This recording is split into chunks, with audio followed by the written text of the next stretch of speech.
Merci de votre attention, madame, monsieur. Voici les titres du 20h.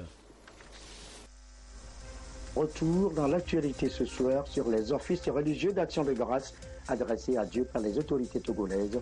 Elles expriment leur reconnaissance au Seigneur pour avoir assisté le Togo dans l'organisation du sommet de Lomé sur la sécurité, la sûreté maritime et le développement en Afrique. 58e conseil d'administration de la Banque d'investissement et de développement de la CEDEAO. C'est ce jeudi à Lomé au siège de l'institution. Plusieurs projets soumis par les États membres ont été approuvés à l'occasion. Enfin, le troisième et dernier face-à-face Trump-Clinton a eu lieu l'année dernière. Un troisième round attendu.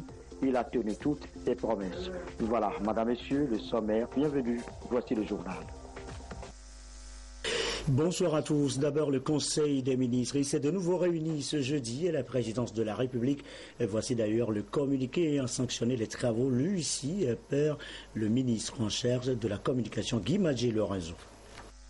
Le Conseil des ministres s'est tenu ce jeudi 20 octobre 2016 au palais de la présidence de la République sous l'autorité du président de la République, son Excellence, M. Faure Esozimna Nyasingbe. Au cours de ces travaux, le Conseil a adopté 4 décrets et écouté 3 communications. Le premier décret adopté par le Conseil des ministres porte organisation et fonctionnement du ministère de la Défense et des anciens combattants. Ce décret précise les grandes lignes de la mission assignée au ministère de la Défense et des anciens combattants et le restructure pour lui donner les capacités indispensables au pilotage efficient de l'institution militaire à la lumière des objectifs qui lui sont fixés dans le cadre de la refondation. Le second décret examiné et adopté par le Conseil porte sur les demandes d'autorisation de perte de la nationalité togolaise introduites par les compatriotes vivant à l'étranger et désirant acquérir la nationalité de leur pays de résidence, comme le permettent les dispositions des articles 23 et 24 de l'ordonnance numéro 78/34 du 7 septembre 1978 portant Code de la nationalité togolaise. Le troisième décret, adopté par le Conseil, s'inscrit dans la dynamique d'allègement de notre législation sur les standards internationaux dans le domaine des radiocommunications. Il permet de mettre à jour le plan national d'attribution des bandes de fréquences, qui répartit les bandes de fréquences radioélectriques entre les différents services et usagers. L'adoption de ce décret permet également d'ouvrir d'intéressantes perspectives de développement pour notre économie. Le quatrième décret, adopté par le Conseil, porte nomination des membres de l'autorité nationale pour l'interdiction des armes chimiques. L'ANIAC a été créé par le décret numéro 2015-082 PR du 4 novembre 2015. En adoptant ce décret, le Conseil dote cet organe des moyens humains lui permettant d'assurer ses missions, notamment la mise en œuvre de la politique nationale en matière d'utilisation des armes et produits chimiques prohibés par la Convention sur l'interdiction des armes chimiques et de bénéficier de l'expertise et de l'assistance de l'Organisation pour l'interdiction des armes chimiques, OIAC, dans tous les domaines couverts par la Convention. Au titre des communications, la première suivie par le Conseil est relative au forum politique de haut niveau sur le développement durable qui s'est déroulé à New York du 11 au 20 juillet 2016 sur le thème « Veiller à ce que personne ne soit laissé pour compte ». 22 pays, dont le Togo, ont participé à ce forum dont le but est de faciliter l'échange d'expériences, de formuler des orientations et des recommandations et d'encourager la cohérence et la coordination des politiques de développement durable à l'échelle nationale, régionale et mondiale. Le rapport présenté par le Togo à cette occasion montre les efforts menés par le gouvernement dans le processus d'intégration des ODD dans les instruments de planification. La délégation togolaise a été conduite par M. le Premier ministre. La seconde communication écoutée par le Conseil est relative à la corruption organisée et exécutée sur le site de pesage de Djerewe entre des agents de l'administration et des transporteurs. Les enquêtes diligentées par les autorités ont permis d'identifier les auteurs qui ont été interpellés et confiés à la justice aux fins de poursuites judiciaires. Ces pratiques peu recommandables portent atteinte aux efforts enregistrés par le Togo en matière de protection des infrastructures routières. La troisième communication présentée au Conseil des ministres est relative à la visite officielle que le président de la République, son Excellence, M. Faure Esozimna Gnassingbé, a effectuée en Israël du 7 au 11 août 2016. Durant ce séjour, le chef de l'État a eu des rencontres de haut niveau, notamment avec le président de l'État d'Israël, puis avec le Premier ministre israélien. Ces différentes rencontres ont permis au président de la République et à ses interlocuteurs de faire le point sur la coopération bilatérale entre le Togo et Israël et de consolider les bases du renforcement de celle-ci.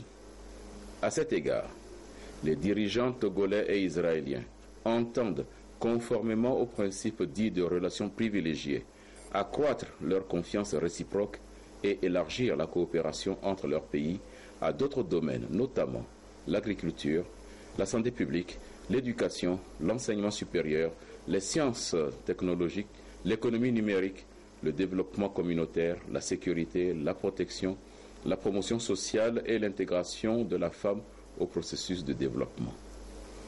Sur le plan régional, le président de la République et le Premier ministre israélien ont convenu de l'organisation à Lomé d'un sommet Israël-Afrique sur la sécurité et le développement en vue du renforcement des liens de coopération entre Israël et l'Afrique.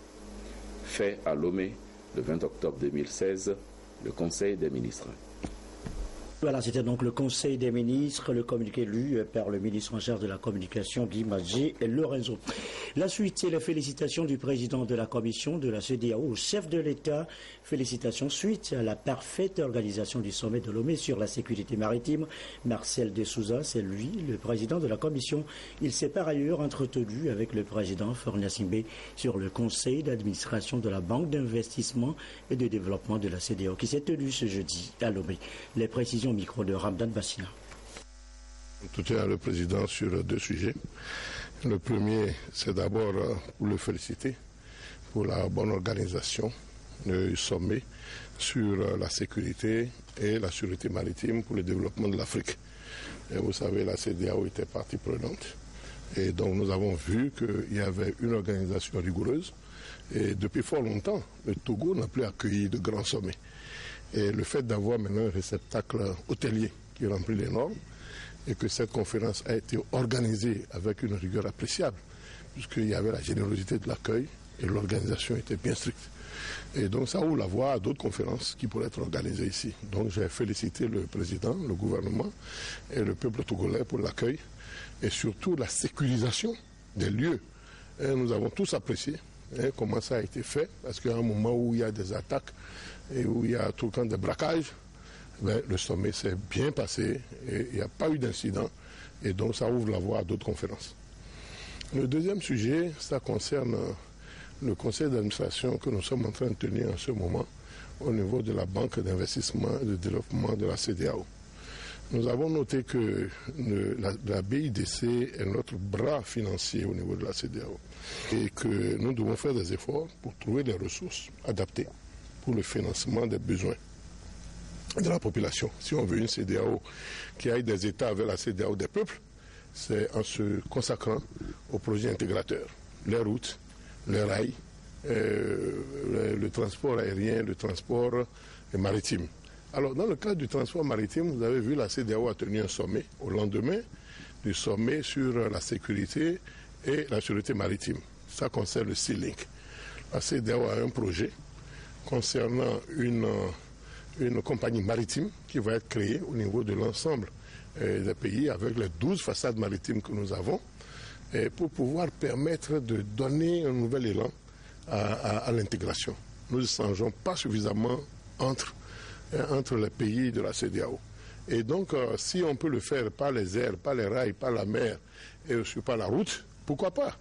Et donc, dans ce cadre-là, pour le Sea-Link, on a eu à donner un statut communautaire que le Conseil des ministres, la conférence des chefs d'État, la conférence des chefs d'État qui aura lieu à Abuja le 17 décembre, aura certainement à confirmer. Et après cela, comme c'est un projet en partenariat public-privé, on n'a plus voulu faire des projets d'État. Vous savez que les compagnies maritimes dans tous nos États ont fait faillite à cause d'une conjoncture très difficile à partir de 1990. Aucun pays n'a pu résister. Le Togo aussi, on a fait les frais. Le Bénin, avec on a fait les frais. Bon, voilà.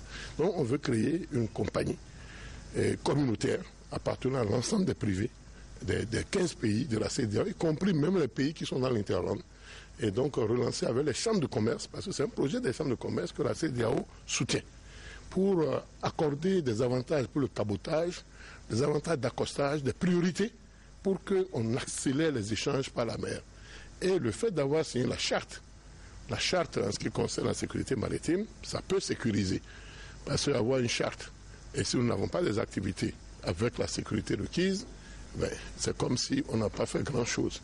Et donc, en droite ligne avec ce qui a été organisé à Lomé, la charte qui a été signée, et les activités vont s'intensifier, et donc je suis venu m'entretenir avec le chef de l'État. Où allons-nous mettre le siège? Comment le capital va être constitué? C'est 100 millions de dollars. Le siège, on va donner les conditions d'éligibilité, les pays vont faire candidature, et puis nous allons voir où nous allons mettre ce siège. Et l'essentiel, c'est que dans quelques mois, il faut qu'on lance cette compagnie maritime qui s'appelle le Sea-Link Écosse pour pouvoir intensifier les échanges entre les différents États. Voilà, donc le président de la commission de la CEDEAO. Et notez que nous reviendrons tout à l'heure sur ce 51e conseil d'administration de la BIDC dans le courant de cette édition. Hier déjà, le chef de l'État a reçu en audience le directeur général de l'Organisation ouest-africaine de la santé, Dr Xavier Crespé, a rendu compte au président Faure Gnassingbé, coordonnateur régional de la lutte contre le virus Ebola, des dernières activités menées. Il s'est confié lui aussi au sortir de cette audience. Nous avons été reçus par le chef de l'État. Comme vous savez, le chef de l'État du Togo, il est en même temps le coordonnateur régional de la lutte contre les épidémies, et en particulier Ebola au niveau de la CEDEAO. Donc, en ma qualité de directeur général de l'Organisation ouest-africaine de la santé, qui est l'institution de la santé de la CEDEAO, il était tout à fait normal que je vienne rendre compte au chef de l'État des activités que nous avons menées depuis le début de la crise jusqu'à l'éradication, jusqu'à la fin de l'épidémie, et également venir recueillir ses avis, ses conseils, pour que nous puissions donc mieux nous préparer pour les épidémies et améliorer notre système de santé. Donc je suis venu également d'échanger et prendre ces directives par rapport à la prochaine réunion de haut niveau que nous comptons organiser au niveau de la CEDEAO, qu'on appelle le sommet de haut niveau post-Ebola. Il s'agit de voir au cours de cette réunion l'état de lieu par rapport à la mobilisation des ressources, la reconstruction de notre système de santé, le partenariat, mais également comment nous pouvons mieux nous organiser en tant que région pour mieux gérer les épidémies. Donc sur tous ces points, le chef de l'État nous a encouragés par rapport à ce que nous avons pu faire et nous a donné des conseils très précieux qui vont nous permettre de mieux nous organiser et de mieux faire notre travail à l'avenir. Retour sur le sommet sur la sécurité maritime. L'organisation, la réussite du sommet avait été confiée, rappelez-vous, à Dieu à travers messe, culte, prière musulmane. Et c'est vers le même Dieu que retournent aujourd'hui les autorités togolaises pour exprimer leur gratitude. Un remerciement formulé donc à travers des offices religieux. D'abord, la messe d'action de grâce en présence du chef de l'État, messe célébrée par Monseigneur l'archevêque de Lomé, Denis Amouzoudjaka. Le récit, Adolphe Paka.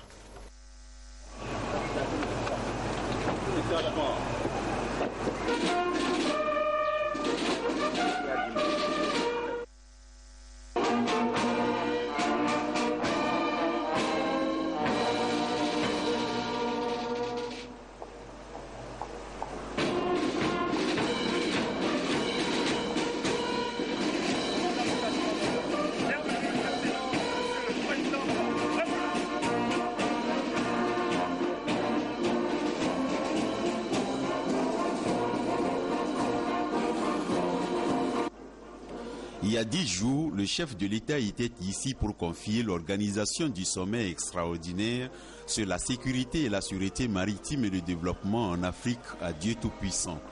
Aujourd'hui, après le sommet, Faure Gnassingbé est revenu pour manifester sa gratitude à Dieu qui a exaucé ses prières. C'est en fait une action de grâce de tout le peuple togolais qui s'était mobilisé pour relever les défis de l'organisation de cet important sommet. La messe est co-célébrée par Monseigneur Amouzou Tchakwa et 6 prêtres.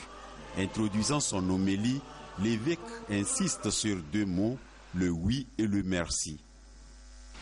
2 mots très brefs, mais qui vont loin lorsqu'on s'y engage véritablement.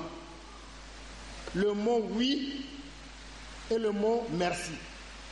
Il semble qu'il nous est difficile de dire merci. Et pourtant, cela changerait tellement les relations humaines si l'on comprenait mieux le devoir de remercier.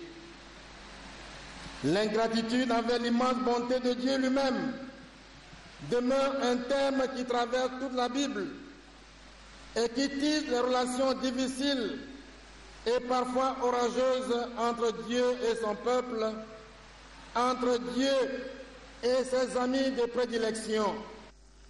En effet, le sommet de tous les enjeux a connu un éclatant succès et les participants ont exprimé leur satisfaction quant à l'organisation. L'homme de Dieu a relevé tous ces aspects, depuis les side events jusqu'au jour du 15 octobre où les chefs d'État et de gouvernement ont adopté et signé l'historique charte de Lomé. Les travaux étaient bien préparés et rien à reprocher à l'accueil et à l'hospitalité dont a fait preuve la vaillante population togolaise, elle aussi mobilisée aux côtés des autorités tout au long de ce sommet. Et c'est pour tout cela que la gloire est rendue à Dieu. Seigneur de l'univers, citadelle pour nous, le Dieu de Jacob,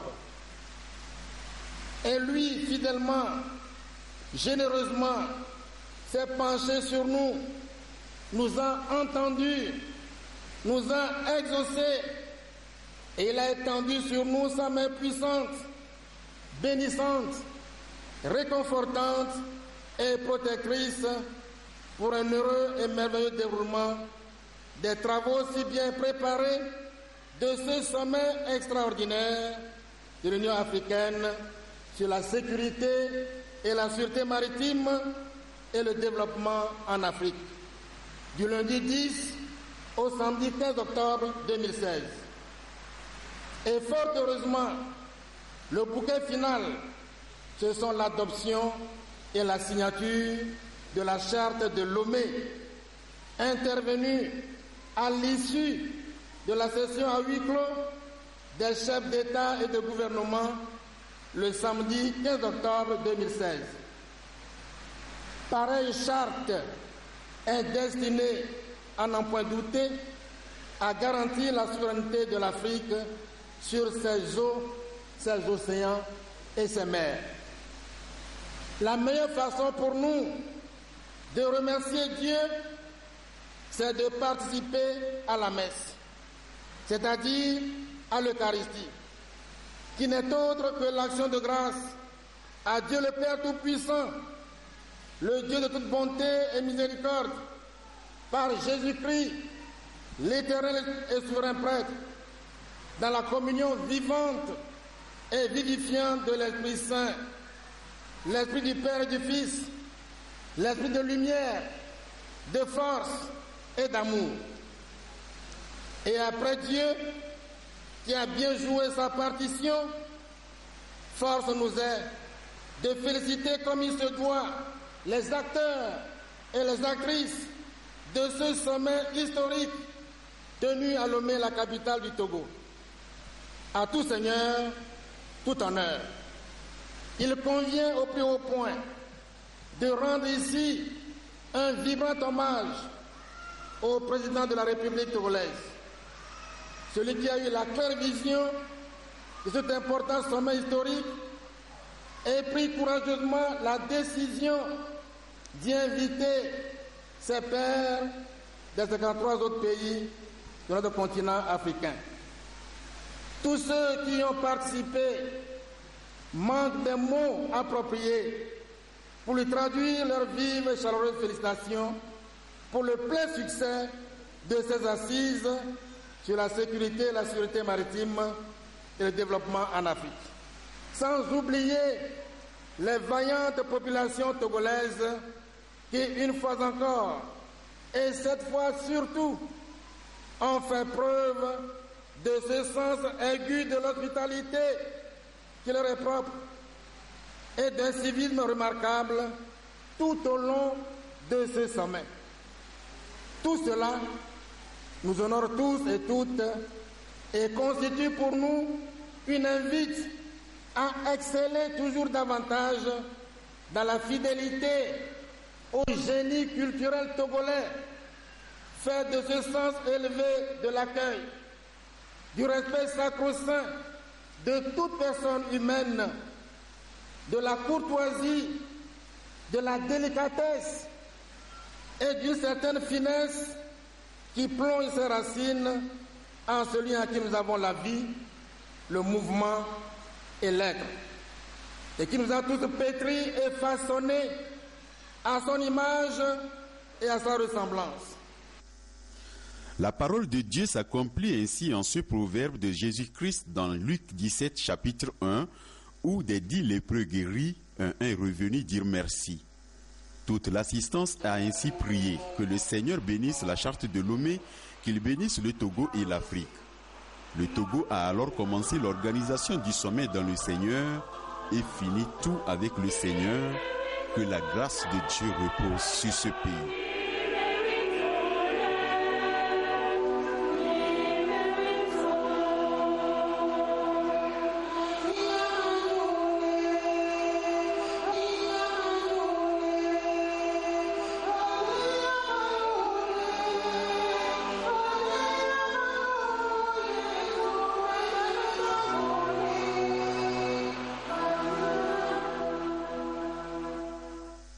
Voilà une messe d'action de grâce dont nous vous faisions déjà donc un écho dans nos éditions précédentes. Retour également ce soir sur le culte à l'église évangélique presbytérienne, paroisse de Nyekonakwe.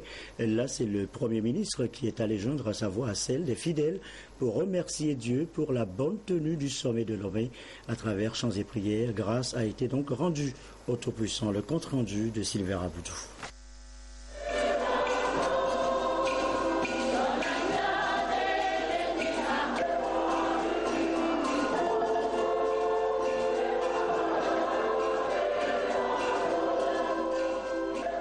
La célébration de ce culte d'action de grâce ici à l'église évangélique presbytérienne paroisse de Nyekonakwe répond à un objectif, celui de remercier le Seigneur pour avoir rendu possible le bon déroulement des travaux du sommet sur la sécurité, la sûreté maritime et le développement en Afrique, avec au finish l'adoption de la charte de Lomé par les chefs d'État et de gouvernement de l'Union africaine. Célébré en présence du Premier ministre Komi Selom Klassou et des membres du gouvernement, le peuple togolais et la communauté chrétienne ont voulu témoigner leur fidélité à l'Éternel pour avoir accompagné ce rendez-vous continental dans la sérénité et la paix. Nous étions là il y a de cela plus d'une semaine. Nous avons imploré sa grâce pour la réussite de ce sommet sur la sécurité maritime et le développement en Afrique.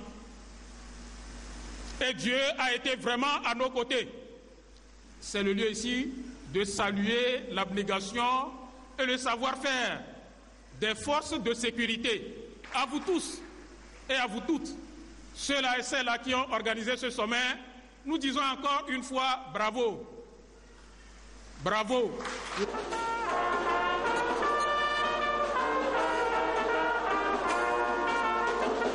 Ces hommes de Dieu ont donc, à travers des actions spirituelles, prié et chanté la miséricorde de Dieu pour ses bienfaits. Ce culte a été célébré par le pasteur Paul Senamea Vinou, modérateur de l'église évangélique presbytérienne du Togo, qui par la même occasion a demandé la bénédiction du Seigneur pour la mise en œuvre de la charte de Lomé, qui constitue un guide, un instrument de bonne conduite pour lutter contre la piraterie sous toutes ses formes. Seigneur notre Dieu, nous voulons à présent te prier pour le respect de la charte de Lomé sur la sûreté, la sécurité maritime et le développement en Afrique. Nous prônons souvent dans nos discours et dans nos prédications des règles de vie. Nous élaborons de beaux textes Des conventions dont l'application et le respect doivent nous épargner de beaucoup de maux.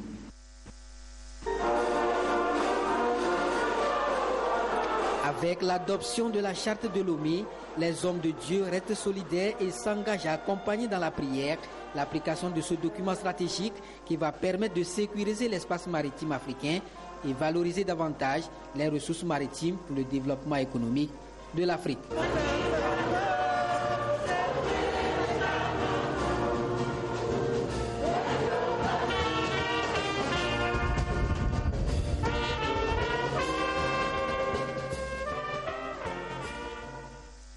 Donc pour le culte d'action de grâce, un reportage de Sylvain Raboudjou. Nous vous l'annoncions en titre, le conseil d'administration de la Banque d'investissement et de développement de la CEDEAO s'est donc réuni ce jeudi à Lomé. Différents projets soumis par les États membres de la CEDEAO ont été approuvés à l'occasion de cette 51e réunion. Les précisions de Komo Boyonté. Cette réunion, la 51e du genre du conseil d'administration de la Banque d'investissement et de développement de la CEDEAO BIDC, est essentiellement consacrée à l'étude des différents projets soumis par les États membres. Au terme des travaux, les participants ont unanimement donné avis favorable à la mise en œuvre des 10 projets. The 51st session is just an ordinary session of the Board of Directors. And today they approved about 5 projects for our member states. La 51e session ordinaire du conseil d'administration s'est tenue, comme vous l'avez dit aujourd'hui, et nous avons approuvé les projets dans les différents États membres et également nous avons fait l'examen des rapports des divers comités permanents du conseil d'administration. 3 projets ont été approuvés au titre du secteur privé et 2 au titre du secteur public. Les 3 du secteur privé portent notamment sur le projet CIMAT en Côte d'Ivoire pour un montant d'environ 4 milliards 860 millions de francs CFA. Et le deuxième projet, c'est le projet du groupe Sahel MDS pour une usine de production de farine de blé pour un montant d'environ 2 milliards 600 millions 888 000 francs CFA. Et le troisième, c'est le projet BMS pour la Banque de solidarité malienne pour un montant de 10 milliards de francs CFA. Dans le cadre du secteur public, 2 projets ont été approuvés pour le financement partiel du projet de renforcement et de promotion de la finance exclusive au Togo pour un montant de 10 milliards de francs CFA. Et le deuxième projet pour la renégociation du prêt de la centrale thermique de Maya Glata au Bénin pour un montant également de 10 milliards de francs CFA. De même, le conseil d'administration a examiné les rapports des 3 comités qui sont réunis, le rapport des risques et du crédit, le rapport d'audit et le rapport des ressources humaines, du comité des ressources humaines, et a fait des recommandations appropriées à la haute direction pour mise en œuvre. Le président de la commission de la CEDEAO, qui a pris activement part à cette réunion, a réaffirmé l'engagement de son institution à œuvrer, aussi bien auprès des chefs d'État qu'au niveau des partenaires pour la mobilisation des fonds nécessaires en vue de l'atteinte des objectifs. La BIDC, c'est le bras financier de la CEDEAO. Or, ce bras financier a des problèmes de ressources. Et si elle n'a pas suffisamment de ressources, elle ne pourra pas financer les projets intégrateurs ni les projets qui permettent de lutter contre la pauvreté. Nous sommes en train de voir les différents chefs d'État pour que le capital appelé puisse être nourri, qu'on puisse décaisser. Et ensuite, nous irons voir des partenaires pour qu'on puisse mettre des lignes de crédit, par exemple pour faire les microcrédits aux plus pauvres. Et nous allons négocier ces crédits pour renforcer la structure du capital de la BIDC. Rendez-vous pris en décembre prochain pour la session budgétaire du conseil d'administration de la BIDC. Autre sujet évoqué ce soir, le cancer du sein et du col de l'utérus, 2 maladies silencieuses qui tuent les femmes, surtout dans les pays en voie de développement. Eh bien, ce mois d'octobre, vous le savez, est consacré à la lutte contre ces maladies. Les femmes se mobilisent donc. Une campagne de sensibilisation sur les dangers liés à ces 2 maladies a marqué cette journée de jeudi. Nathalie Panégui. Le mois d'octobre, encore appelé mois rose, est dédié à la lutte contre les cancers. Dans cette dynamique, la gynécologue Solange Toussaint Arossou est allée échanger avec les femmes de l'administration publique du Togo sur les dangers liés au cancer du sein et du col de l'utérus, 2 types de cancers qui tuent silencieusement les femmes. Nous devons beaucoup plus miser sur la prévention pour ne pas tomber dans la maladie qui est coûteuse aujourd'hui quand il s'agit de traitement. Donc nous remercions les organisateurs qui nous ont entretenus sur ce que c'est que le cancer du sein et du col de l'utérus. J'ai appris qu'il faut faire le frottis quant à ce qui concerne le cancer de l'utérus. J'ai appris qu'il faut aussi faire la mammographie et puis se palper. Et à partir de cette rencontre, je sais qu'il faut vraiment éviter la consommation excessive d'huile. Quels sont les facteurs de risque des cancers du sein et du col de l'utérus? À quoi sert l'auto-examen des seins et comment le pratiquer? Quel comportement faut-il avoir une fois un nodule détecté? Les différents traitements qui existent, autant de thématiques qui ont permis à la gynécologue d'éclairer l'opinion. Le cancer du col, nous l'appelons une maladie sexuellement transmissible parce que sa cause est liée à un germe, un virus appelé papillomavirus qui est responsable des condylomes qui sont des condylomes vénériennes, une infection génitale sexuellement transmissible qui entraîne par la longue le cancer du col. Axé sur le thème Femmes, autonomisation et santé, cette rencontre d'échange est l'initiative de l'association Femmes d'Action qui entend ainsi agir pour le bien-être de la femme et de l'enfant au Togo. Femmes d'Action a voulu attirer l'attention de la femme fonctionnaire de l'administration publique sur les dangers liés à ces maladies. Ce faisant, c'est pour l'aider, l'amener à se prendre en charge très tôt et pour qu'elle soit à l'aise au niveau de son service et pour qu'elle participe en état de bonne santé au développement du pays. Considérées donc comme le symbole du leadership féminin, ces femmes fonctionnaires deviennent désormais des porte-parole auprès de leurs sœurs pour réduire progressivement les risques des cancers du sein et du col de l'utérus dans les communautés. À l'étranger, aux États-Unis, lors de la dernière rencontre de Donald Trump et de Hillary Clinton hier, troisième et dernier débat de la campagne, la télévision, et cette fois encore, l'ambiance était parfois tendue. À moins de 3 semaines de l'élection, la partie est-elle vraiment jouée? La question reste posée. Regard, pas une poignée de main. Entre les deux, l'ambiance est glaciale. Les phrases assassines. Ils se traitent d'incompétents, de machos ou de tricheurs. À chaque fois que Donald pense que les choses ne vont pas dans son sens, il dit que c'est truqué. Vous avez de l'expérience, mais c'est une mauvaise expérience. On sait maintenant ce que Donald pense des femmes, ce qu'il leur dit et ce qu'il leur fait. C'est comme ça qu'il est, Donald. Elle dit qu'elle va se débarrasser de Daesh, elle ne se débarrassera de personne. Quelle vilaine femme. Pour ce débat de la dernière chance, c'est à lui de marquer les esprits. Avec un aplomb insensé, il envisage de défier le processus démocratique, une première aux États-Unis. Est-ce que vous pouvez me dire que vous accepterez la défaite? Je vous dirai ça le moment venu, je ne vais pas le faire maintenant. On verra. Entre Hillary et Donald, il est presque à chaque fois question de Vladimir Poutine. Pour Trump, l'administration Obama a été bien trop faible face au président russe. Elle n'aime pas Poutine parce qu'il a toujours été plus intelligent qu'Hillary Clinton. Tout ce que je vois, c'est qu'il n'a absolument aucun respect pour cette personne. Ça, c'est parce qu'il aimerait bien avoir une marionnette au pouvoir. On s'attendait à voir du spectacle ici à Las Vegas, capitale mondiale du jeu. On a été servi. Le rouleau compresseur Donald Trump a été bien plus efficace que précédemment. Mais la très fine politicienne Hillary Clinton a su esquiver. Elle est en position idéale à moins de 3 semaines du scrutin. Voilà, on le verra bien. Il est 20h34. Claude Ama nous a rejoint. Les sports maintenant. Bonsoir Claude. Oui, bonsoir mon cher Gerson. Les éperviers du Togo et les autres formations qualifiées pour la phase finale de la CAN Gabon 2017 connaissent désormais leurs adversaires. Effectivement, Gerson, notre pays hérite de la poule C, un groupe qualifié certes de difficile, mais les dirigeants croient en l'exploit comme l'a constaté Modeste Kouma.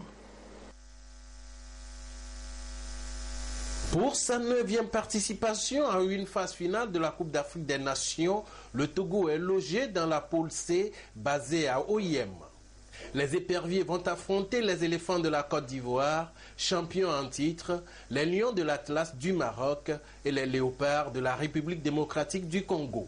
Un groupe relevé. C'est les équipes que nous rencontrons habituellement. Je pense qu'avec l'effort de Claude Leroy, nous pouvons jouer facilement les 3 équipes. il n'y a pas d'inquiétude. Dans la mesure où nous estimons que la poule dans laquelle se retrouve le Togo, c'est la meilleure poule possible pour le Togo. Ouais, l'ensemble des groupes sont très relevés. Il n'y a plus de petites nations de football. Toutes les sélections se battent aujourd'hui et je crois que la sélection togolaise n'est pas des moindres non plus. Donc nous avons des atouts et je crois que cette poule elle est jouable. Car finaliste en Afrique du Sud en 2013, les éperviers et la Fédération togolaise de football veulent mieux faire à cette 31e édition Gabon 2017. Nous n'avons qu'une seule ambition, c'est de ramener la coupe au pays. Donc à notre énième participation, on n'ira plus faire de la figuration. Donc c'est de ramener la coupe au pays et je crois que tous les efforts se font dans ce sens-là. Les autres groupes, la poule A est composée du Gabon, du Burkina Faso, du Cameroun et de la Guinée-Bissau. Par contre, l'Algérie, la Tunisie, le Sénégal et le Zimbabwe sont dans le groupe B, logé à Franceville. Enfin, la poule D à Port-Gentil est composée du Ghana, du Mali, de l'Égypte et de l'Ouganda. Voilà, Claude, en attendant donc la Coupe, on va parler de basketball avec les éliminatoires de la Coupe d'Afrique des clubs champions que notre pays abritera du 21 au 30 octobre prochain. En prélude de la compétition, une formation a été initiée par l'Association des journalistes sportifs du Togo en collaboration avec le bureau exécutif de la Fédération togolaise de basketball à l'intention des journalistes sportifs sur les notions de la balle orange. Jean Kofi et Deji. À travers cet atelier, les membres de l'AJST, Association des journalistes sportifs du Togo, vont plancher sur les règles du jeu et les termes techniques liés à la pratique de la balle orange. Pour permettre à tout le monde de savoir beaucoup plus ce que c'est que le basketball, il y a l'arbitre international Djere Nouro qui va parler un peu des règles, ce que c'est qu'une faute, ce que c'est, quels sont les gestes des arbitres, etc. Et moi, particulièrement, je vais m'attarder un tout petit peu sur les éléments qui fondent le basketball. Si bien que lorsque quelqu'un sera sur le terrain, il ne faut pas un journaliste soit sur le terrain, il ne faut pas qu'il se perde. C'est en fait, à la fin, l'exactitude des informations qu'on va rechercher dans cette formation-là. Cette formation vient situer davantage les hommes des médias sur le rôle au cours de la semaine du 21 au 30 octobre prochain, où vont se dérouler à Lomé les éliminatoires de la Coupe d'Afrique des clubs champions de la zone 3. Si vous prenez le football, vous allez voir qu'ils connaissent même jusqu'à la vie des joueurs. Mais malheureusement, par rapport au basketball, on est, entre guillemets, à l'ouest. Et je pense qu'avec cette formation, nous serons requinqués pour bien couvrir cette compétition. Nous sommes tout à fait prêts parce que nous avons déjà tous les contacts avec tous ceux qui arrivent. Je crois même qu'il y a déjà une équipe qui est là, et First Bank du Nigeria qui est déjà là. Et les autres sont en train d'arriver. Et tous les membres de FIBA Afrique, de FIBA, des gens qui viennent de tous les coins. 9 clubs, dont 6 chez les messieurs et 3 au niveau des dames, issus de 8 pays de la zone 3, prendront part à la compétition. Et voilà donc, Claude, ce sera tout pour votre page des sports. Oui, Gerson, avant de vous quitter, nous rappelons aux passionnés du football anglais que Direct Foot revient ce samedi avec Alfred Korani et ses invités au programme Arsenal Middlesbrough à partir de 13h45. Merci beaucoup, Claude Damas. C'est également la fin de cette édition quelque peu longue ce soir. Je vous souhaite une très belle soirée, surtout à vous qui nous suivez ce soir du côté du Caire et dans toute l'Égypte. Très belle soirée.